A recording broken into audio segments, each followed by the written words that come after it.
Hello everyone. The right to freedom in our Constitution is an invaluable right. Article 20 provides for protection in respect of conviction for offences. Article 20 has three subclauses. The first subclause says, any person who is convicted of any offence can be only convicted for that act which was an offence at the time when he was doing that act.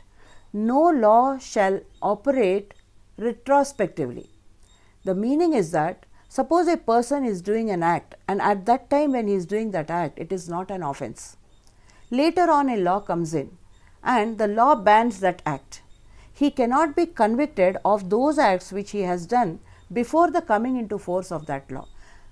For example, if he is doing a lottery business and the lottery is banned later by a law, at the time of doing the lottery business, if it was not an offence, he shall not be convicted later on. Only if he does that act or he continues that business after the coming into force of that law, then it becomes an offence and he can be convicted. This is the first thing. Secondly, suppose there is a penalty or a punishment prescribed under a law and that is to be given for that particular act.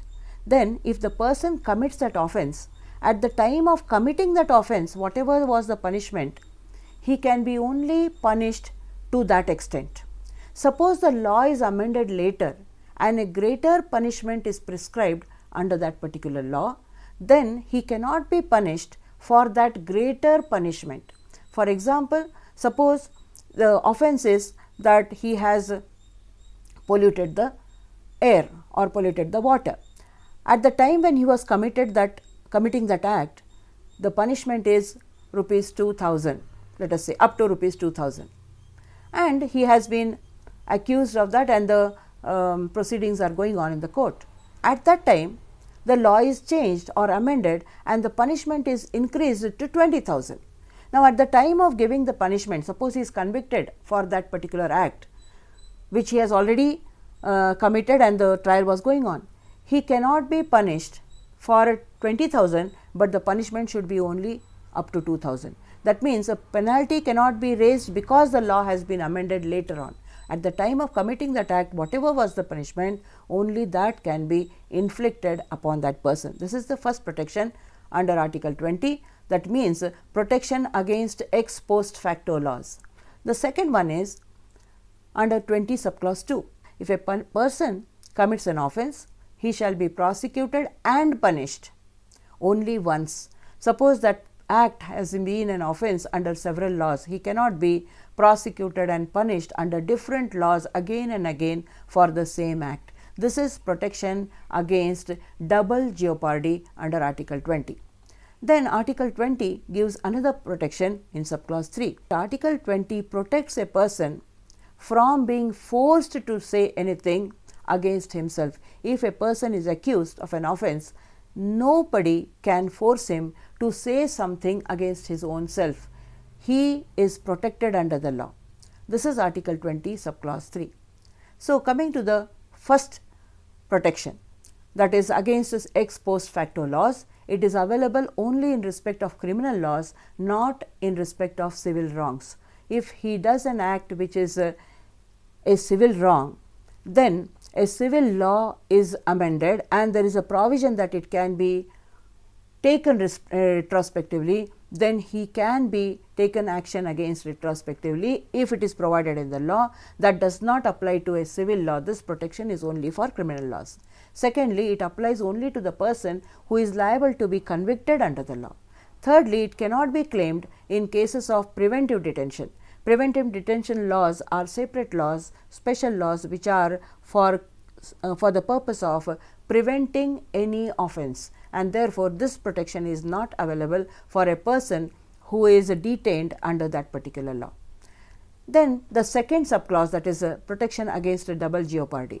It means that if there is one offence, there should be only one prosecution and punishment. The prosecution and punishment go together. It does not apply to acquittal cases. For example, if a person is acquitted of a crime, maybe because there is no evidence or any other reason, and later on some evidence has been found, and then he can again be prosecuted and punished. This does not apply if he is acquitted. And the fourth condition is that the offence must be the same. If he has committed 2, 3, 4 offences at a single stretch or at the same transaction, he can be punished for each offence separately. It does not mean that one offence, one prosecution and punishment does not mean that the prosecution and punishment can be done only once for one transaction. In one event, if he has committed several offences, then the offence can be punished for all offences he can have, or he can be given separate punishment. So, this condition is applicable to Article 20 subclause 2. Coming to Article 20 subclause 3. Here there is a protection against self incrimination of a person. He cannot incriminate himself, or he shall not be forced to incriminate himself. The principle here is that an accused is presumed to be innocent unless he is found guilty by the court. That means the burden of proof of proving that he is guilty lies upon the prosecution, and unless he is proved guilty, there cannot be any compulsion on the accused to give any testimony against his own self. But he can waive this privilege.